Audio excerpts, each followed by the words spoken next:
What is up everyone, Movie Wayne back again with another...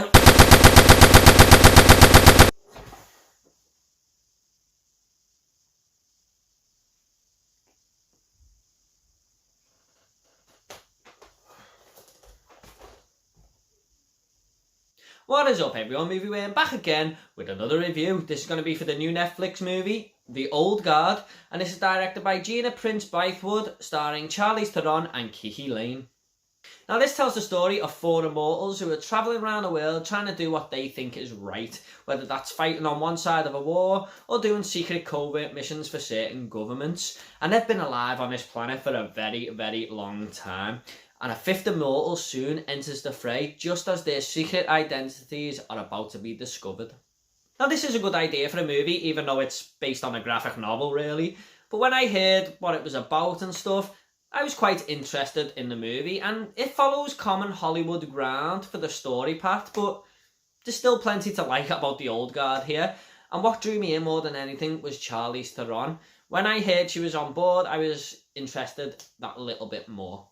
Of course, she is great in the movie. In fact, she's the best thing about the movie, really. I always feel like she's great in everything I see her in, but I really like her as this kick-ass action chick, you know. She's done it a few times now, and I think she can really pull it off. She really does look the part in The Old Guard, and it was just weird seeing Charlize Theron in Bombshell, the last movie I've seen her in, where she's this character fighting for women's rights and stuff. And in this one, she's just this character who likes taking people's heads off. So I think she's such a versatile actress. I mean, they're total opposite ends of the spectrum there, and she played both of them roles great, but she's fantastic in this movie.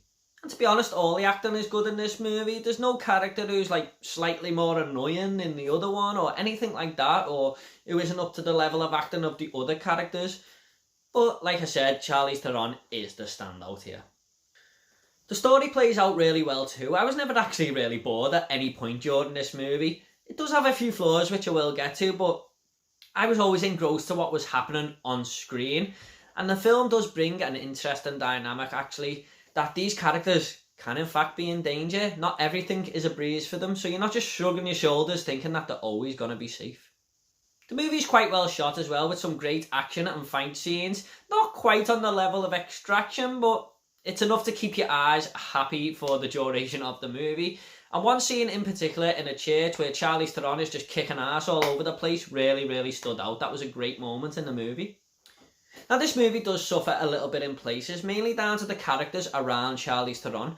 They're well acted, like I said, but it's what's written for these characters. There's no interesting backstory, there's no character development, boring dialogue going on between them. It just sort of feels like these characters are there to fill up this team.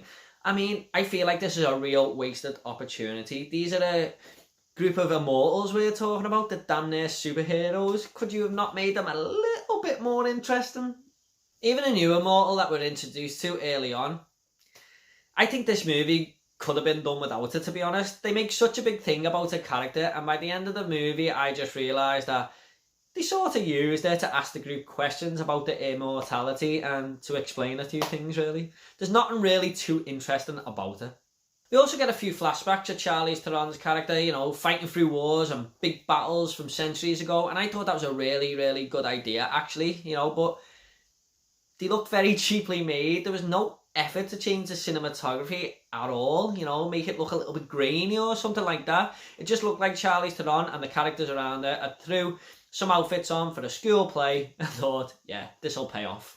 Also, the villain in this movie is just like something out of a Cartoon Network TV show, really. I couldn't take him serious at all. There was nothing remotely cautious or dangerous or terrifying about him. He's just this scientist bossing people around, really. There's also some really strange music choices in this movie as well. I mean, some of the music was just totally out of sync with what was happening on screen. It just was so off-putting, and it happened on more than one occasion. Despite those flaws though, I still had a very good time with this movie. They are negatives, but they're not huge negatives. They're just things that could have been improved upon a little bit more to make the movie a whole lot better.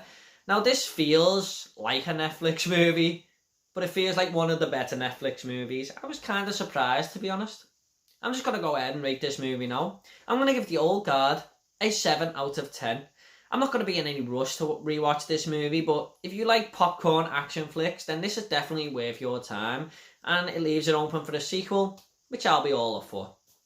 At the end of these reviews, I always like to leave a little fun fact. Now, the fun fact for the old guard is that Charlize Theron has actually come out and stated that her character is 6,000 years old in this movie.